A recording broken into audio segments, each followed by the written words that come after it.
हेलो दोस्तों, हेलो बोलते हो yes तुगा थुसिम किन बोल थे पोना हेलो अनुम दिउहिन last part in kasin थुसिम किन बोल थे लोडिंग थु kasin kapa adam mo ditun hospital akomvin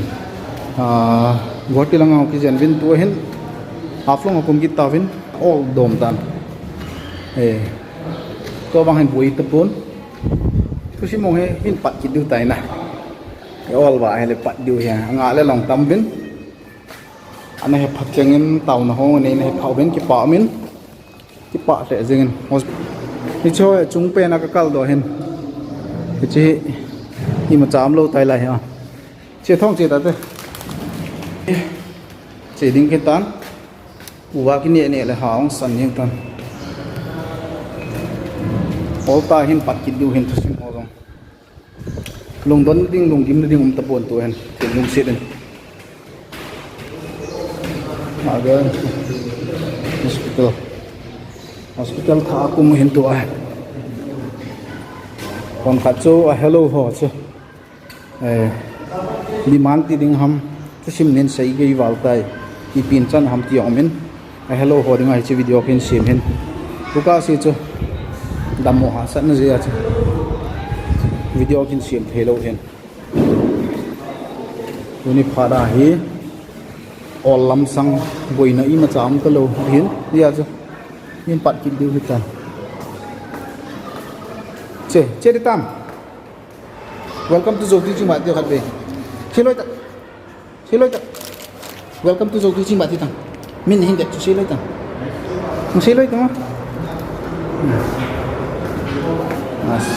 che dustbin man de hin na ani auli nin heading che boy che ta te wa ha ka chi thon di ti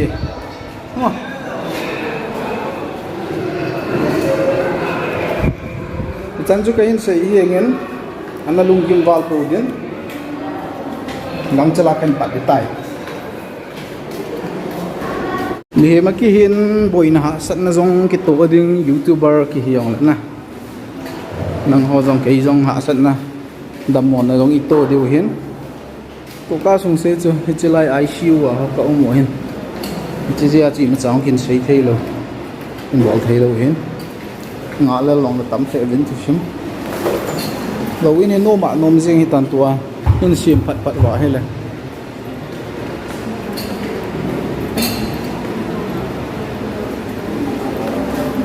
ngol chi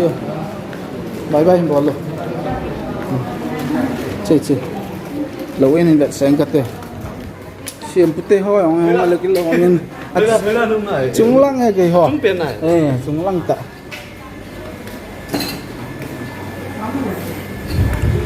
aloin lui lang chi hin alui ao hay jing thâu vậy lui mong yang hitan hi cho về leo han hospital lui kiti le ma lai la wang he female ward hin tua wang ko yom te hen banga kho rabies patient ho them và vậy thì lai on male ward on tim setting line tua wang man na lai hen lang kho ko ha chi do thom ding hita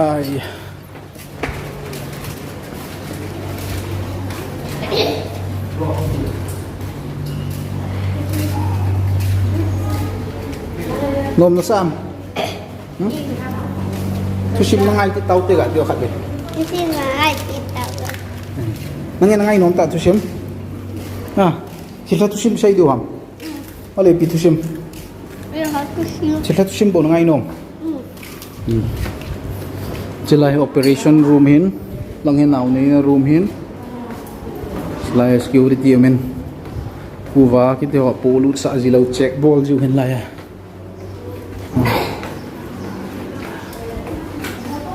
chi hin ai mi doctor ong tam ta men ma lai thi san yan amun ho dap hle eng an no manum e si ngai lo ni thum ni lang chu Guwahati aga umven Guwahati am private hospital khat sakit nadang cha ai ko ting sun Tuhan